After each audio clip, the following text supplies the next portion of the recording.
Brian and Jess here with the Outdoor Grit YouTube channel, and today we're going to talk about 5 things we would never do in the chicken coop again. Let's do it. Number 5, not having a plan when you purchase chickens. So when we purchased our chickens, we were just happened to be at Tractor Supply one day, and me and Jessica were there shopping. I was probably buying some tools or, you know, some kind of nonsense. And we just happened to see chickens in the coop, and we had always talked about raising chickens, and so we thought, well, let's get some chickens. Well, we just went ahead and went with what they had there, which were Bantam chickens. And so we didn't have any research about the breed. We didn't know anything about chicken coops or how to feed chickens or how to raise chickens or anything. We didn't do any research. We just thought we want free eggs.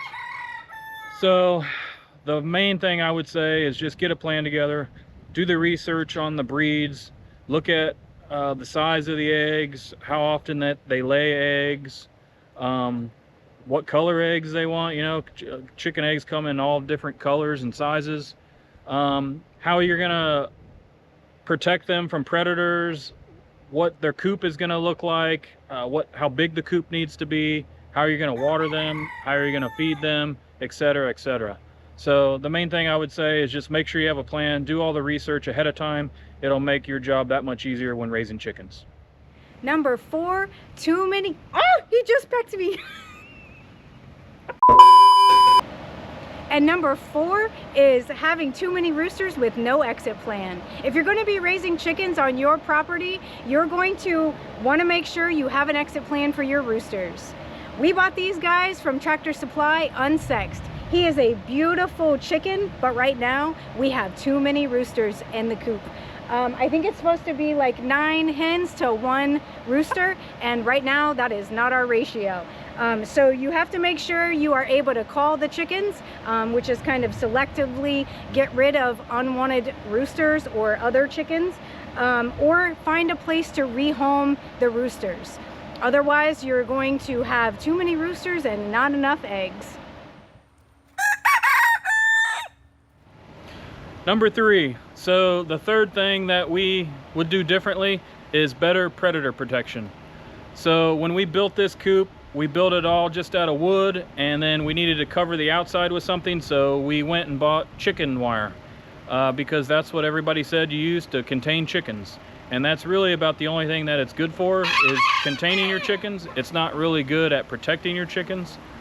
So there is certain predators that will be able to fit through the holes that are in chicken wire, which are probably somewhere between 1 inch and 1.5 inches diameter.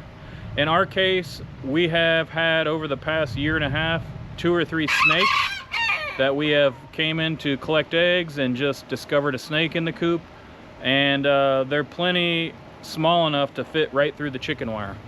Where we live, we actually have 3 species of venomous snake. Luckily, we did not find those in our coop because I probably would have been changing my underwear. But luckily they were just, you know, like corn snakes, rat snakes, things like that, that we could just, you know, grab a glove, pick them up and get them out of there. One snake we actually caught still had the egg in his stomach. You could actually see the perfect outline of an egg inside about halfway down his body. So one thing that we did differently is after those 2 or 3 encounters of snakes, we went back to Tractor Supply. We bought some hardware cloth. And so what hardware cloth is it's a little heavier duty wire with square holes, and the holes are much smaller than you would find in chicken wire. Now, hardware cloth comes in 2 or 3 different sizes. You can get it with 1/4 inch holes, which I think is common maybe for people keeping rabbits. You can get 3/8, you can get 1/2 inch. I think you can get even larger, but we went with 1/2 inch because we figured a snake is not going to fit through a 1/2 inch hole. Maybe like an earthworm or something, but not any kind of snakes that are going to eat any eggs or chickens. So we went with 1/2 inch by 1/2 inch, and ever since we've done that, we have had no problems with snakes. We actually just went right over top of the chicken wire. We didn't even bother pulling all the chicken wire down and spending all the time to demo that stuff. We just went right over the top. And yeah, so ever since we've had no problems. One thing you could do that we did not do is if you have like a dirt foundation, some people recommend digging down about 8 inches to a foot and putting your hardware cloth down into the ground about a foot, and that will help with any kind of predators that would potentially bury underneath to get inside your coop. I'm not exactly sure what types of critters would do that, but maybe like possum or raccoons or things like that. So predator protection is very important. That's one thing we would do differently. We actually did do differently. And save yourself some time, save yourself some money, and just use hardware cloth from the beginning. Number two is not planning a good location and or drainage for where your coop's going to be located. So when we moved in here, this was a shed. It was being used to store like mowers and lawn equipment and things like that, and we didn't need any of that because we actually have a bigger barn that we can keep all that stuff in. So what we did is, this thing was in very poor condition. The roof was rotting, had water damage in there, so we tore the roof off. We put a new roof on, new shingles, painted the floor on the inside, and just made it really nice. And then we built on to the side of it to give the chickens a coop for the outside, and then we used the inside of the shed as the inside coop. In a later video, we'll do a tour of the coop so you guys can see what all that looks like and how we set it all up. But one thing we did not plan or think about is how the drainage is in this, general area over here. So all we did is we just said, okay, this is already here, we're just going to use it, we're going to build onto it.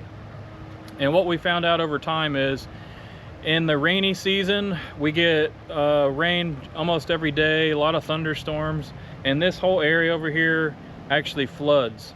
What it causes is water will get into the outside coop and flood that area. We've had water inside the coop. Occasionally we have hurricanes, and actually last year we had 2 or 3 hurricanes, one right after the other. And one day we came out here and we had about 3 inches of water inside the coop. So if we could do it differently, we would probably scout out the area, see where there's a high and dry spot, and that's where we would put our coop. Another thing to take into consideration is, like, do you have shade? Is it full sun? Things like that, because obviously you don't want your chickens to just be out there roasting in the sun all day. It'd be nice to give them a mix of sun, shade, an area where there's a lot of grass and spots for them to scratch and collect bugs and that kind of stuff. So again, just make sure you do your homework, pick a good location for your coop so that you don't have the same issues that we have. And the number one thing we wouldn't do is buy Bantam chickens.